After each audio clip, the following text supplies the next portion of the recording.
Hello and welcome to another video from ieltsclassesonline.com.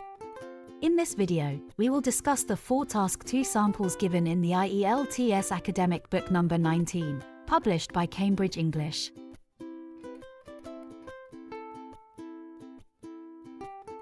We conduct online courses for IELTS academic and general training preparation. Write to us for more details about our tailor-made courses.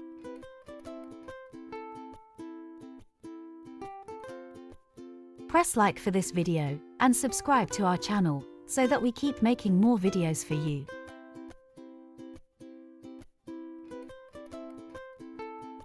Here is the first writing task. Pause the video and study the essay prompt carefully.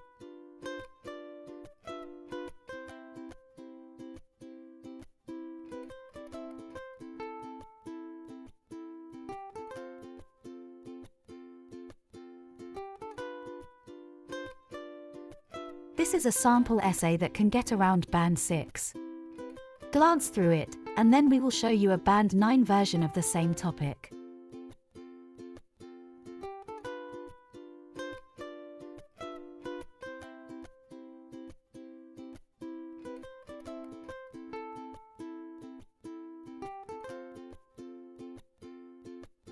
Check this sample. Same topic, written by one of our students. Let me read it out for you.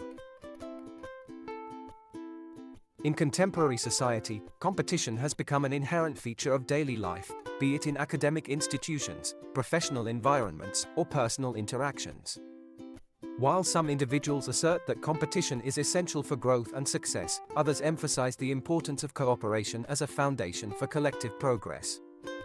In my view, both competition and cooperation are indispensable, but their effectiveness depends on how they are balanced.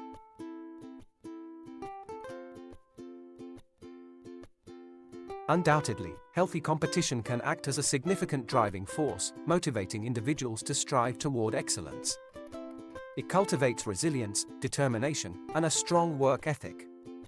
In educational contexts, for example, students often feel inspired to enhance their academic performance when surrounded by high-achieving peers. Likewise, in professional settings, a competitive atmosphere can elevate productivity. Nevertheless, if competition becomes excessive or cutthroat, it may lead to detrimental consequences such as heightened stress, interpersonal conflict, or unethical conduct. Therefore, while competition can be beneficial, it must be tempered to avoid adverse effects.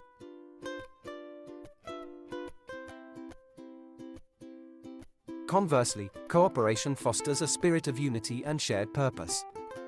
It enables individuals to pool resources, exchange ideas, and work collaboratively towards common objectives.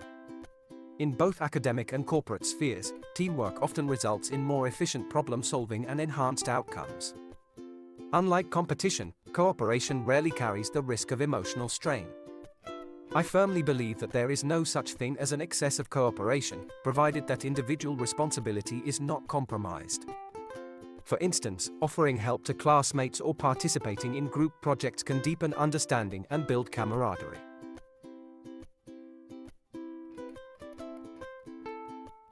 In conclusion, both competition and cooperation hold significant value in shaping personal and societal success. While competition cultivates ambition and perseverance, cooperation enhances social cohesion and collective achievement. The most effective approach lies in striking a balance.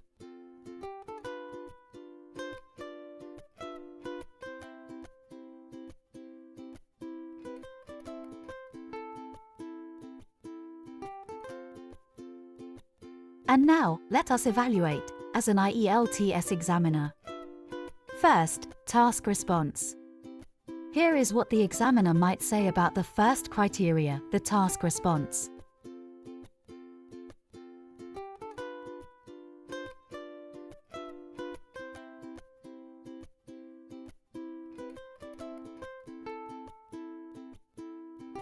The second criteria is coherence and cohesion, that is, the flow and clarity of ideas.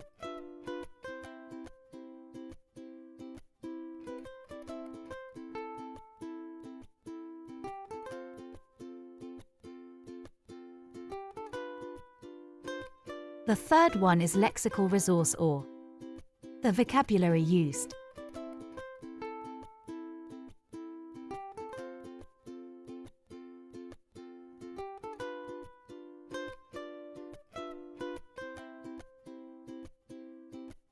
And finally, the grammatical range and accuracy, which checks the use of different types of sentences and grammar. That is, tenses, singular plural, punctuation, etc.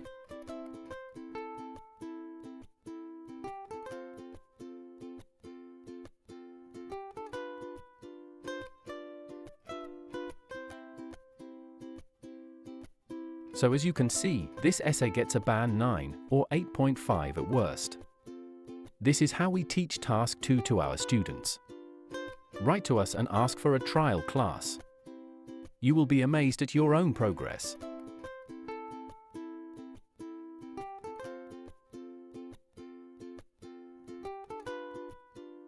If you have not done yet, please like this video and subscribe to our channel, so that we keep making more videos for you.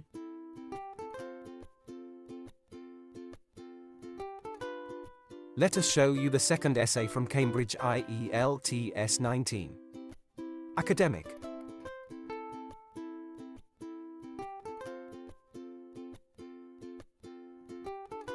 Since there is an option to agree and disagree, we will write and share both the sample essays with you.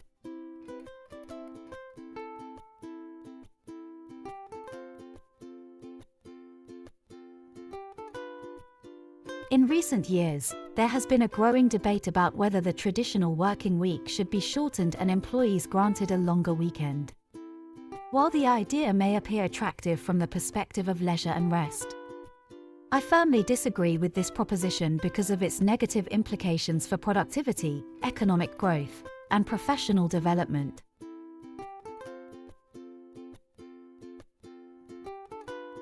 Firstly, a reduction in the working week would inevitably decrease the total number of productive hours available to companies.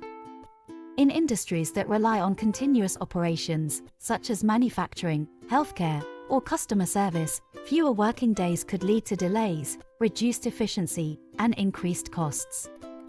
For example, businesses in highly competitive markets cannot afford to lose operational time, as this would directly affect their ability to meet deadlines and satisfy customers, rather than improving workers' well-being. A shorter week might place additional pressure on them to achieve the same output in less time.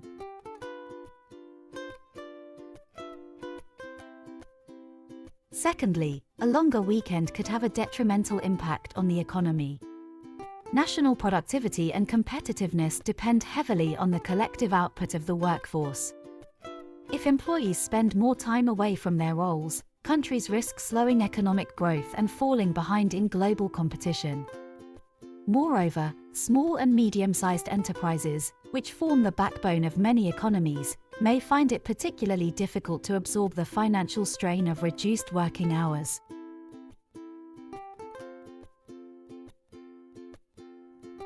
Finally, work also plays an essential role in personal growth and skill enhancement. Extended weekends might encourage idleness rather than meaningful engagement, depriving individuals of opportunities to build discipline, responsibility, and resilience. In conclusion, although the notion of a longer weekend seems appealing, the drawbacks in terms of productivity, economic performance, and personal development outweigh the perceived benefits. Hence, the current structure of the working week should remain unchanged.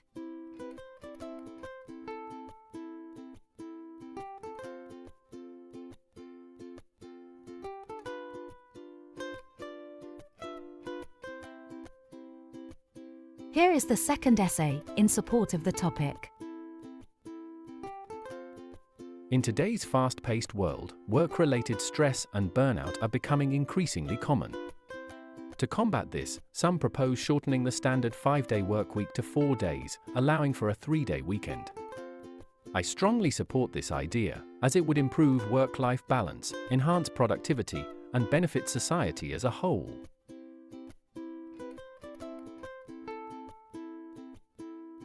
Firstly, a shorter workweek could significantly improve employees' mental health and well-being. Modern work culture often leads to stress, anxiety, and fatigue. By having an extra day to rest, spend time with family, or pursue personal interests, workers can return to their jobs more refreshed and focused. Studies in several countries have shown that companies implementing a 4-day week experience fewer sick days and higher employee satisfaction.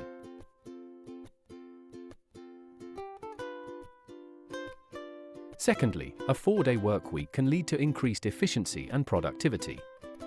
When people have limited time to complete tasks, they tend to work more effectively. In fact, pilot programs in nations like Iceland and Japan have demonstrated that productivity either remained the same or improved after adopting shorter work weeks. Furthermore, this system can reduce overhead costs for businesses, such as electricity and maintenance, and lower commuting emissions, making it an environmentally sustainable option as well.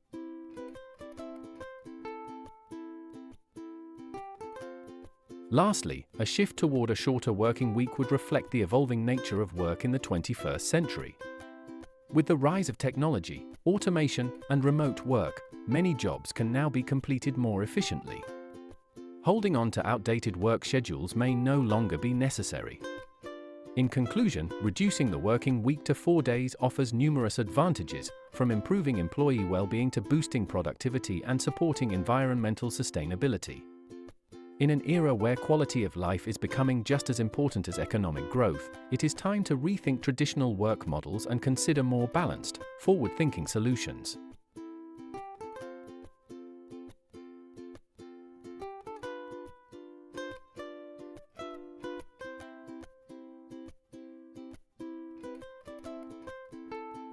Coming to the third essay sample.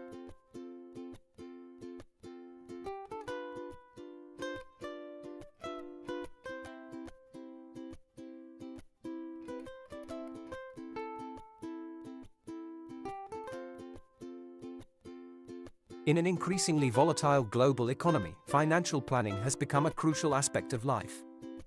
Regardless of age or income level, cultivating the habit of saving provides individuals with financial security, empowers long-term planning, and offers resilience against unforeseen challenges, and I fully agree with this perspective.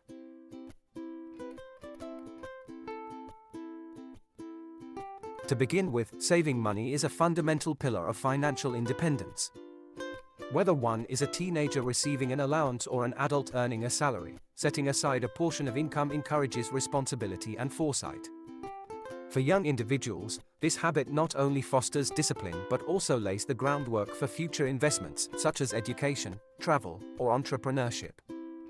For older adults, savings contribute to critical goals like purchasing a home, funding children's education, or ensuring a comfortable retirement.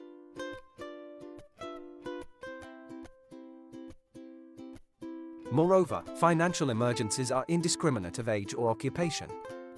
Sudden job loss, medical crises, or unexpected expenses can impact anyone at any stage in life.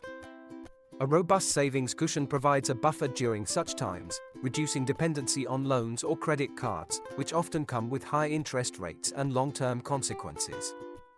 In this regard, saving is not merely a matter of choice, it is a necessary safety net that protects individuals and families from financial instability.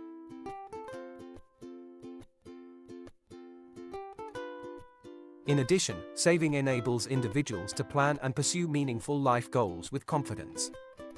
For example, parents saving for their children's higher education are more likely to provide better opportunities without financial strain.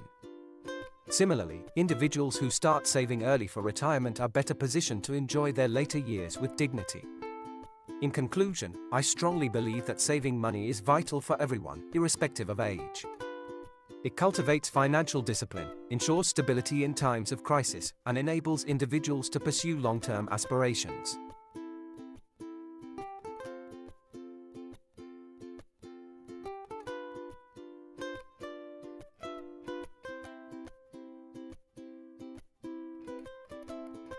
And now, an essay on the same topic, but with opposite viewpoint.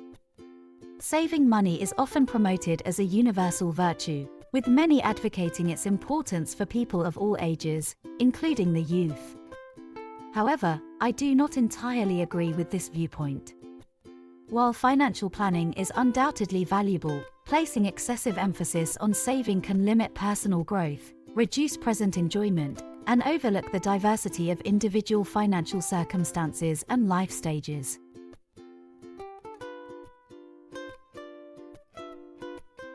To begin with, life is inherently unpredictable, and the pursuit of experiences, learning, and self-development is often more impactful, especially during youth, than accumulating savings. For instance, spending money on travel, creative pursuits, or education abroad can enrich one's perspective and contribute to long-term success far more than a fixed amount sitting in a bank account. People, particularly in their 20s, benefit immensely from exploring different opportunities, which may involve risk-taking rather than financial conservatism.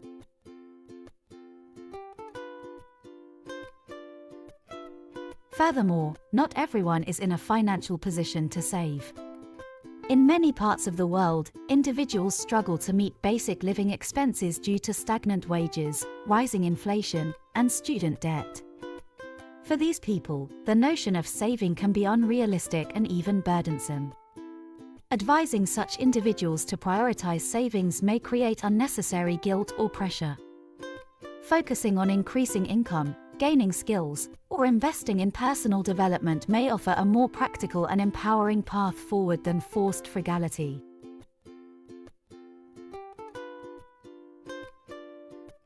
In addition, the modern economic landscape offers new ways to generate wealth beyond traditional savings.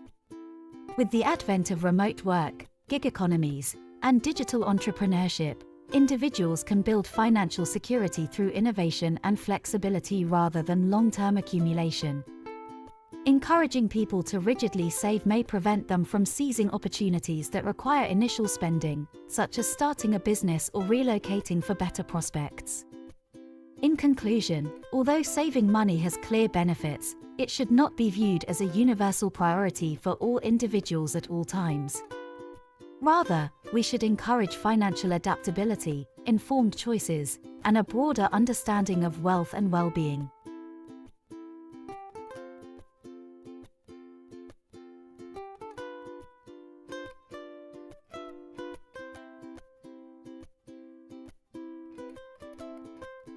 And now, the fourth sample essays.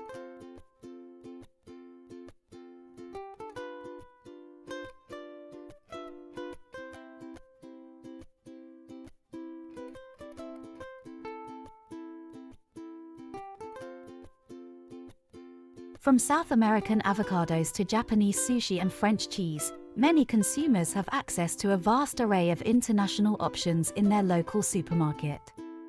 While some argue that this trend may harm local economies and the environment, I firmly believe that the global availability of food is a largely positive development due to its benefits.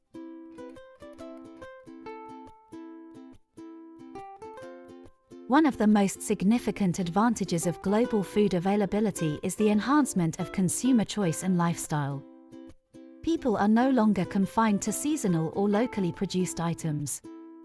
For instance, tropical fruits such as bananas or mangoes, which do not grow in colder climates, are now accessible year-round to consumers in Europe and North America. This not only improves quality of life but also promotes cross-cultural understanding through cuisine.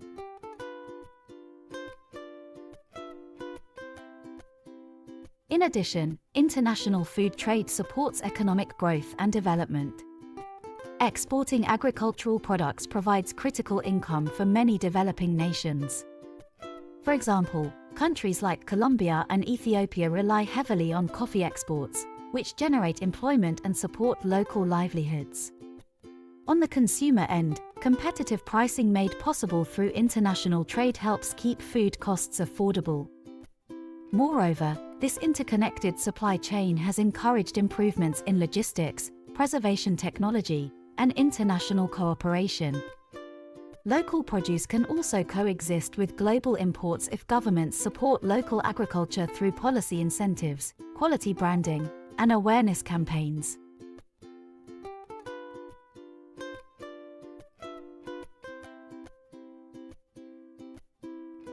In conclusion, the ability to access food from around the world is a positive development that reflects the progress of globalization. It enriches our diets, boosts economies, and connects people across continents. Rather than resisting global food exchange, societies should embrace it while working to balance local interests and environmental responsibilities.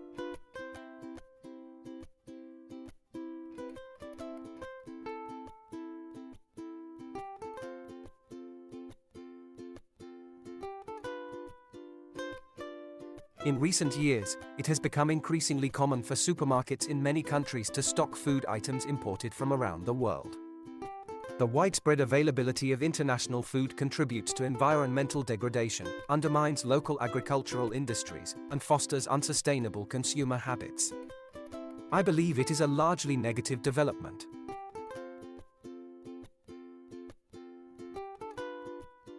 First and foremost, the environmental impact of transporting food across the globe is substantial. Shipping avocados from Mexico to Europe or seafood from Asia to North America involves significant carbon emissions due to air and sea freight. This extensive use of fossil fuels contributes directly to climate change.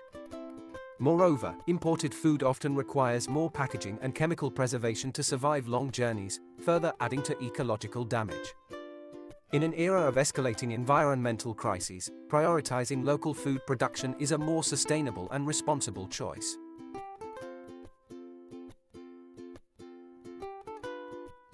In addition, the dominance of imported food products threatens the livelihood of local farmers and producers.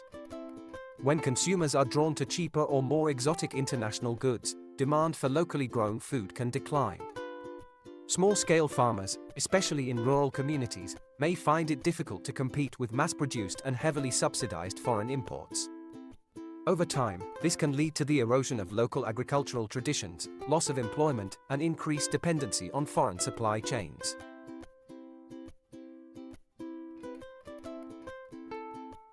In conclusion, the growing prevalence of globally sourced food in supermarkets, though convenient and diverse, poses serious threats to environmental sustainability, local economies, and responsible consumption.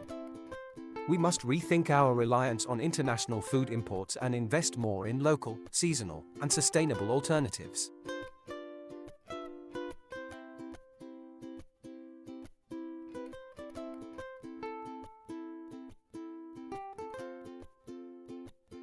These were the samples of essays from IELTS 19 published by Cambridge. The link to buy the book is given in the description. We hope you liked our essays. Do let us know if there are more essays you want us to present.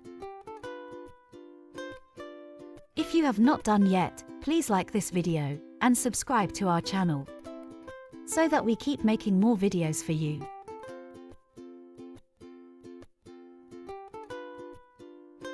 For this video, we use some public content from the ielts.org and the British Council websites. This video is just a small sample of the practice we do in our class. We offer one-on-one courses for academic and general training. You can design your own course, depending on what you require. You can join the intensive course to build up vocabulary and practice for several hours under guidance of master trainer. Or book a shorter, 10-hour course to understand the test format and practice. Write to us and ask for a free trial class. Subscribe to our channel and let us know in the comments what other videos you want. We will be happy to help. Write to us at contact@ieltsclassesonline.com.